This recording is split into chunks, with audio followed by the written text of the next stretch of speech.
గతం వీడియోలన్నీ చూస్తూ వచ్చాను.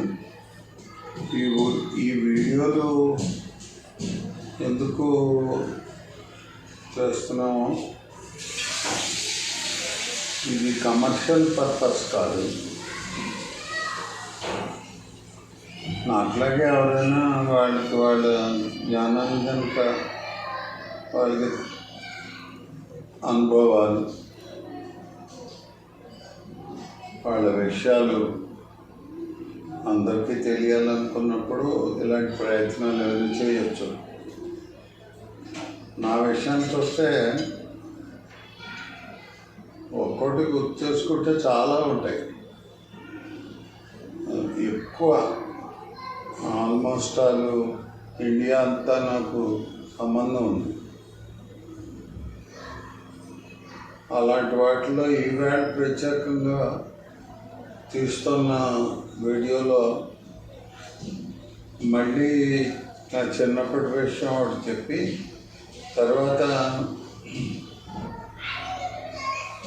ఇంగ్లీషు సినిమాలు,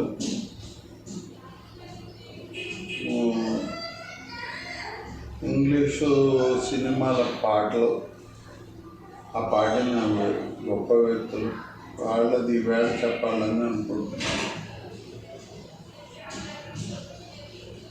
ముఖ్యంగా నా చిన్నప్పటిది, నాకు కొద్దిగా 12 14 ఏళ్ళు ఉన్నప్పుడే నేను గోపి అని మా ఇంటికి పక్కనే ఒక పక్కింట్లోనే ఉండేవారు. నా మీద ఒక ఏడాది ఎంతో పెద్దవాడు, 2 ఏళ్ళు. వాడు నేను కలిసి కార్తవీర్యార్జునుడి కథ,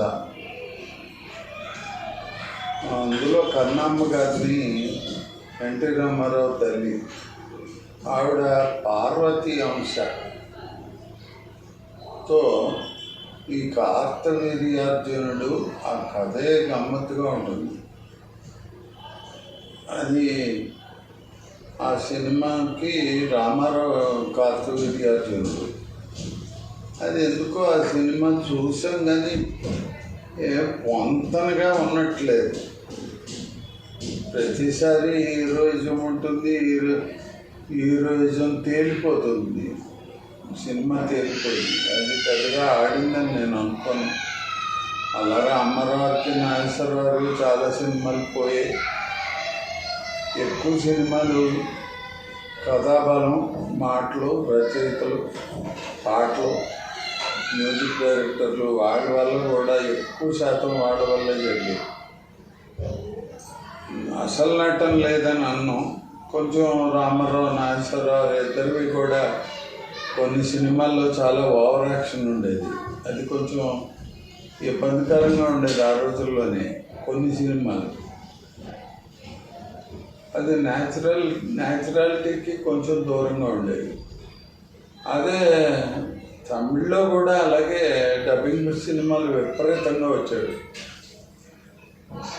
నేను 12 ఏళ్ళ వయసులో ఈ కార్తవీర్యార్జునుడి కథా సినిమా క్రౌన్ టాకీస్లోకి వచ్చింది. ఇంతకుముందు చెప్పాను, నారాయణరావు గారు, ఎన్టీ లక్ష్మణరావు వాళ్ళ తమ్ముడే, వాళ్ళు నడిపిన థియేటర్ ఇది క్రౌన్ టాకీస్. చాలా ఖచ్చితంగా ఉండేది. అందులోకి వచ్చినప్పుడు ఈ లైన్లో నిలబడడం, మేమేమో అన్న పోగేసుకుని ఎలాగో తంటలు పడి ఒకళ్ళ దగ్గర ఒక కాణీయో అర్థమయ్యే తక్కువైతే ఇంకోళ్ళు ఇచ్చి అలాగ వెళ్ళేవాళ్ళం. ఏదైనా బయట జంతికలు అలాంటివి ఉంటే కొనుక్కుందుకు కూడా డబ్బులు ఉండేవి కావు. సినిమాకి వెళ్తున్నాం అంటే మంచి హుషారుగా ఫస్ట్ షోకి కానీ సెకండ్ షో అనేది దొంగతనంగా వెళ్ళాలి. ఆ దొంగతనంగా కూడా ఏంటంటే బయట మంచాలు వేసుకుని వేసవకాలం పడుకున్నప్పుడు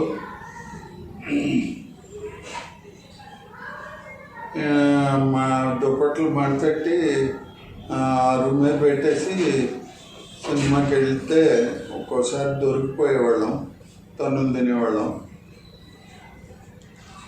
అలాగా ఈ సినిమాకి సెకండ్ షోకి వెళ్ళాం.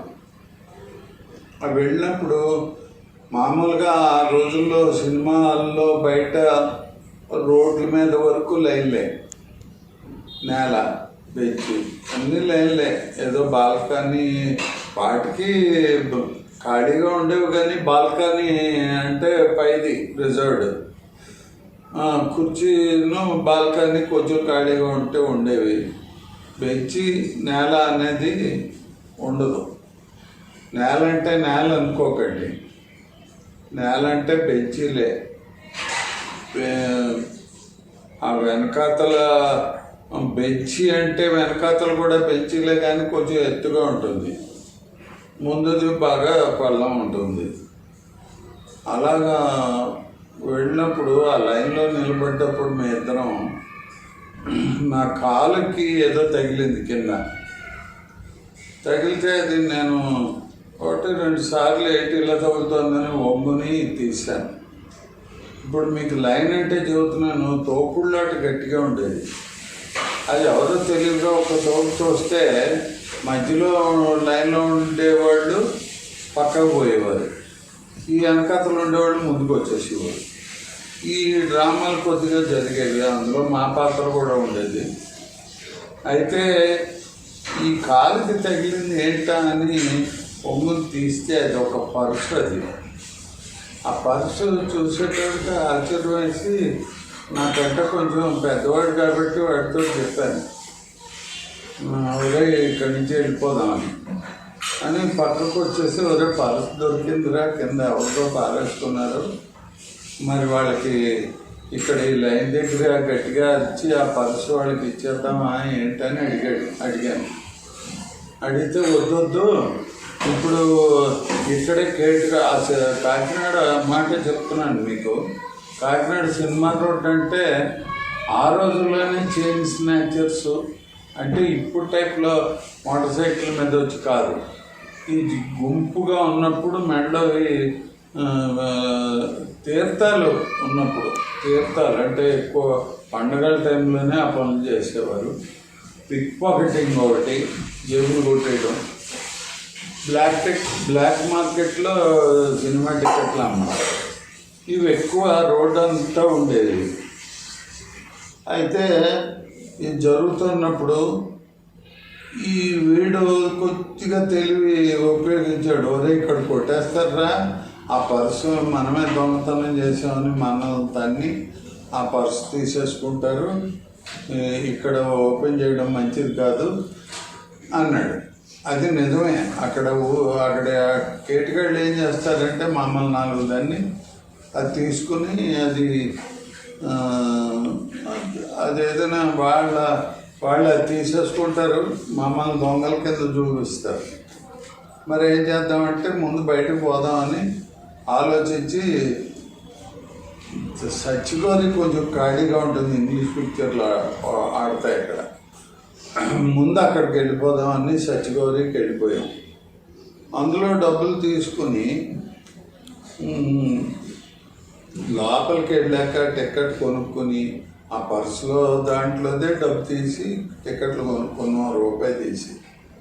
ఆ తర్వాత లోపలికి వెళ్ళి జాగ్రత్తగా ఎవరు లేని చోట మూల కూర్చొని చూస్తే దాంట్లో ₹160 ఉంది. ₹160 అంటే దగ్గర సార్ ఒక 4-5 నెలలు ఒక కుటుంబానికి గడిచిపోతుంది. అడ్డిపోయాం మేము ఇద్దరం. అయ్యి బాబు ఇంత డబ్బు అని, ఏం చేయాలో తెలియలేదు. సరే ఆ సినిమా కూడా చూడబుద్ధి లేదు, భయం వేసింది. ఆ పర్సు పట్టుకుని ఇంటికి వచ్చేసాం, రామరావుపేట మైలు. వచ్చినప్పుడు వాడు ఆలోచించి వాడు అన్నాడు, ఇంత డబ్బు ఉంది ఇంట్లో, చాలా గొడవ అయిపోతుంది అంటే ఇద్దరం కూడబలుకుని ఇంట్లోంచి తెల్లారగట్ట అనుకున్నాం. మరి ఆ చిన్న వయసులో అంతంత ఆలోచనలు ఎక్కడో మరి అయితే నాకు ఐడియా లేదు. వాడు నేను మామూలు చేతి సంచి, కరింబీడీలు సంచి అంటారు, బీడీలు కి ఓ సంచి ఉండేది. ఆ బీడీలు కట్టల సంచిలో ఉంది, అది కరింబీడీల సంచి అని అది చాలామంది వాడుకునేవారు. ఆ సంచి వాడోటి నేనోటి మా బట్టలు ఏవో పెట్టుకుని అది అట్టుకుని వచ్చేసాం బయటికి. తెల్లారిగట్ట వచ్చేసి కాకినాడలో దొంగల బండి అని రాత్రి తెల్లారిగట్ట ఒక బండి ఉంటుంది. ఆ బండి దగ్గరికి ఆ టౌన్ రైల్వే స్టేషన్కి వెళ్ళిపోయి ఆ బండి ఎక్కేసాం. ఇంకెక్కడికే అక్కడికి ఏం లేదు. ఆలోచించి ఈ బండి సామర్లకోట వెళ్ళే లోపల ఎక్కడికి వెళ్దాము అనుకుంటే తిరుపతి వెళ్ళిపోదాం అనుకున్నాం. అసలు ఊరు దాటి ఎరగము. గట్టిగా మాట్లాడితే 2 జంక్షన్లు దాటి వెళ్తే కూడా ఊరుకునేవారు కాదు ఎవరు.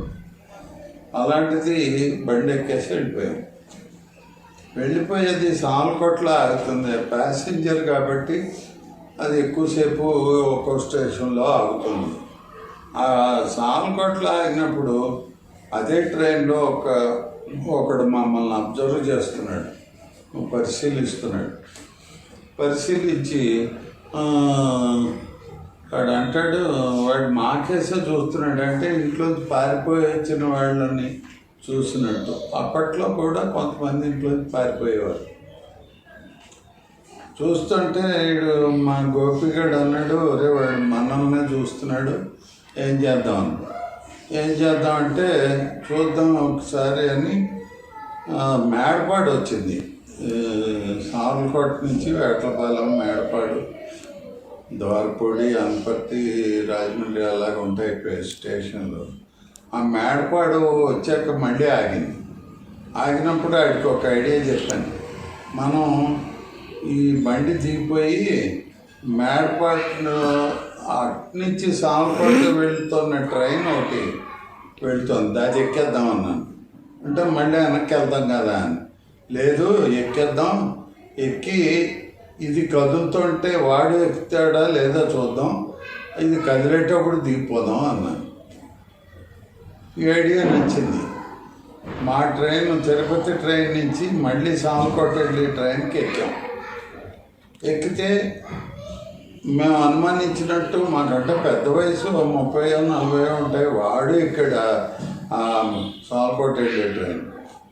అమ్మో వీడు ఏదో చేస్తాడు మనల్ని అని చెప్పి మాకు నిర్ధారణ అయిపోయింది, వాడు మా వెనకాతలు కొడుతున్నాడని. అప్పుడు సరిగ్గా సామర్లకోట ట్రైన్ కదిలే టైంకి ఇద్దరం దిగిపోయి మళ్ళీ తిరుపతి బండి ఎక్కేసాం. మా బండి బయలుదేరిపోయింది, వాడి బండి బయలుదేరిపోయింది. వాడి నుంచి అలా తప్పించుకున్నాం. ఇంకా తిన్నగా తిరుపతి ఎలా వెళ్ళామో కూడా మాకు ఇప్పుడు గుర్తులేదు. ఆ తిరుపతి వెళ్ళాం, గుండు చేయించుకున్నాం, మళ్ళీ మద్రాసు వెళ్ళిపోయాం. ఆ రోజుల్లోనే మొదటిసారి. అది తిరుపతి నుంచి బస్సు ఎక్కేయడమే, మద్రాసు బస్సు ఎక్కాం. మద్రాసు అంటే ఈ సినిమా వాళ్ళు కదా అని, కానీ అదేమి మాకు సినిమా వాళ్ళు ఎక్కడ ఉంటారు అలాంటివి అయితే తెలియవు. కానీ చాలా ఆశ్చర్యం ఏంటంటే మేము లాడ్జిల్లో తిక్కకుండా ఎవరో చెప్పారో మరి ఏం జరిగిందో, పేయింగ్ గెస్ట్ అని ఉండేది అప్పట్లో. అంటే ఒక ఇంట్లో వాళ్ళ ఇంట్లోనే భోజనం ఉండడానికి ఏర్పాటు చేసి ఆ రోజుకి ఎంత అని పుచ్చుకుంటారు. అది పేయింగ్ గెస్ట్. అది ఒక విధంగా పాత రోజుల్లో అయితే పూటకోళ్ళమ్మ ఇల్లు, తినడం, డబ్బులు ఇవ్వడం, అక్కడే పడుకోవడం లాంటిది. ఎప్పుడు పూటకోవడం. దొంగరావుడు సినిమాలో నాగేశ్వరరావు పూటకోళ్ళమ్మ ఇంటికి వెళ్తాడు. వెళ్ళినప్పుడు అక్కడ పాల ఉంది. ఆ పాల ఉంటే ఆ పూటకోళ్ళమ్మ అందరికీ ఇదే కూర అనుకో, ఇదే పులుసు అనుకో, ఇదే మజ్జిగ అనుకో అని ఒకటే రకంగా చెబుతూ ఉంటే ఆఖరిలో ఓ పాల చేతిలో పెట్టి ఇదే రూపాయి అనుకో, ఇదే 10 రూపాయి అనుకో, నేనే నీ అల్లుండి అనుకో అంటాడు. అలాగా కొట్టుకోవడమ్మ. అది అక్కడ ఉన్నాం ఉండి ఎలా వెళ్ళామో తెలియదు. చైనా బజార్ అది తర్వాత కాలంలో నాకు బాగా తెలుసు. అది చైనా బజారు, అది వన్ టౌన్ ఎక్స్టెన్షన్ చైనా బజార్. అది మళ్ళీ ఇంకోసారి చైనాకి మనకి సంబంధం ఎలా ఉంది, ఎలా ఉండేది అన్నది ఇంతకుముందు ఒకసారి చెప్పాను. మళ్ళీ ఇంకో దాంట్లో చైనాకి మనకి ఉండేది ఏంటి అసలు, నెహ్రూ గారు ఎందుకు నమ్మారో అది కూడా చూద్దాం. ఆ చైనా బజార్కి వెళ్ళినప్పుడు మొదటిసారిగాను యార్డ్లీ పౌడర్ కొన్నాం.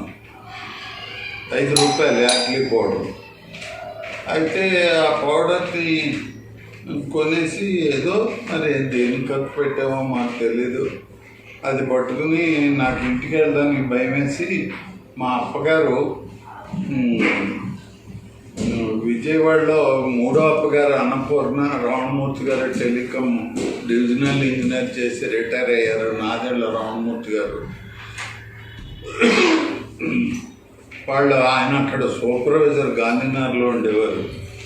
చాలా దారుణంగా ఎలా వెళ్ళిపోయేవాడమో, వెతుక్కుంటూ అడుక్కుంటూ వెళ్ళిపోయామేమో. మరి వాడు కాకినాడ వెళ్ళిపోమని నేనేమో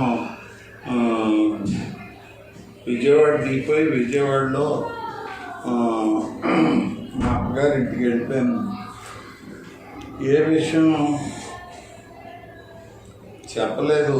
మా అప్పగారు ఆశ్చర్యపోయింది, విజయవాడ ఎలా వచ్చేసాడు వీడని. ఆ తర్వాత యార్డ్లీ పౌడర్ ఇచ్చి పౌడర్ డబ్బా ఒకటి ఇచ్చాను. ఇస్తే ఏంటో ఆవిడకి అర్థం కాలేదు. ఉత్తరం ఒకటి రాసి పడేశారు. కాకినాడ అప్పట్లో ఫోన్లు లేవు. ఉత్తరం రాసి వీడు ఇక్కడే ఉన్నాడు, క్షేమంగా ఉన్నాడు అన్నారు. నేను తర్వాత అప్పుడు వయసు 12 అనే అనుకుంటాను, టికెట్ నాకు. సరే, ఆయన మా బావగారు వెళ్ళేటప్పుడు నన్ను, నా దగ్గర ఇంకా డబ్బులేం లేనప్పుడు మా బావగారు విజయవాడ స్టేషన్కి సైకిల్ మీద ఎక్కించుకుని నన్ను స్టేషన్ దగ్గర దింపారు. దింపి టికెట్ కొంటానని అంటే నేనే కొనుక్కుంటానని చెప్పాను. 5 రూపాయలు టికెట్, 5 రూపాయలు నాకు ఇచ్చారు టికెట్ కొనుక్కోమని. నేను కౌంటర్లోకి వెళ్ళి టికెట్ కాకినాడకి ఇమ్మని అడిగితే చిల్లర తెచ్చుకోమన్నాడు. 3.5 టికెట్ చిల్లర తెచ్చుకోమంటే నేను బయటకు వచ్చాను. బయటకు వచ్చినప్పుడు అక్కడ ఎవరోనూ గుమ్మిగూడు ఉన్నారు కొంతమంది. వాళ్ళ దగ్గరికి వెళ్ళి వాళ్ళని అడిగాను. ఆ గుమ్మిగూడు వాడు కూర్చొని ఏదో ఆడుతున్నారు. వాళ్ళు ఆ ఆట కూడా నాకు తెలియదు. గుమ్మిగూడు చోటుకి వెళ్ళి 5 రూపాయలు చిల్లర ఇమ్మని అడిగాను. అడిగితే వాడు 5 రూపాయలు తీసుకుని మా తమ్ముడిది రూపాయి అని ఓ చోట పెట్టాడు. ఆ ఆట అర్థమైంది ఏంటంటే, అది తర్వాత కాలంలో నాకు తెలిసింది 3 ముక్కల ఆట అని. ఈ పేక ముక్కలు ఇలాగ అటు ఇటు తిప్పి ఇంకొక దాని మీద డబ్బులు పెడితే అది వలానాది అని యువతల వాడు చెప్తే దానికి డబ్బులు ఇస్తామని చెబుతారు. అదంతా పచ్చి మోడీ మోసం. అది తెలియదు. నా 5 రూపాయలు పోయాయి. ఇప్పుడు మా బావగారు వెళ్ళిపోయారు. నేను డబ్బులు లేవు, టికెట్ లేదు. అక్కడికి ఇంకా ఏడుపు ఒకటే తక్కువ. అది ఏడుస్తున్నట్టు కూడా గుర్తు. అప్పుడే ఒక ఆవిడ వెనకాతల, చాలామంది ఆవిడ వెనకాతలు ఉన్నారు. నల్లగా లావుగా పొడుగ్గా ఉన్నారు. ఒక ఆవిడ కమ్యూనిస్ట్ పార్టీ లీడరు. అది అర్థమైంది అప్పుడు. ఆవిడ ఎందుకు ఏడుస్తున్నావు అని అడిగింది. అయితే ఇలా 5 రూపాయలు కాజేశారు వీళ్ళని. వాడు చాలా గట్టిగా, ఇది మీకు 58, 60లో అనుకుంటాను. ఆవిడ గట్టిగా పోలీసుల్ని, అక్కడ ఉన్న పోలీసులను దెబ్బలాడింది. ఇక్కడ ఒక పక్కన 3 ముక్కలాట్లు మోసాలు జరుగుతుంటే మీరు దిక్కులు చూస్తున్నారా అని. అంత పవర్ ఉండేది, నీతిగా ఉండేవారు. తన కూడా ఉన్న వాళ్ళని పిలిచి ఈ అబ్బాయికి కాకినాడకి టికెట్ కొని ట్రైన్ ఎక్కించి రమ్మని ఎవరికో పురమాయించింది. వాళ్ళు ఇచ్చిన డబ్బులు వాళ్ళు కొనిపెట్టిన ఆ టికెట్తో నేను కాకినాడ వెళ్ళాను. అక్కడికి మీకు ఆ ఇన్సిడెంటు ముఖ్యంగా కార్తవీర్యార్జునుడి కథకి వెళ్ళినప్పుడు అది శుభ్రంగా తిరుపతి, మద్రాసు, విజయవాడ కూడా తిప్పేసింది అంత చిన్న వయసులో. అది చెప్పాక ఏంటంటే మీకు అసలు ముందు చెప్తానన్నది కూడా సినిమాలు, ముఖ్యంగా ఇంగ్లీషు వాటి గురించి ఇంకో వీడియోలో చెప్తాను.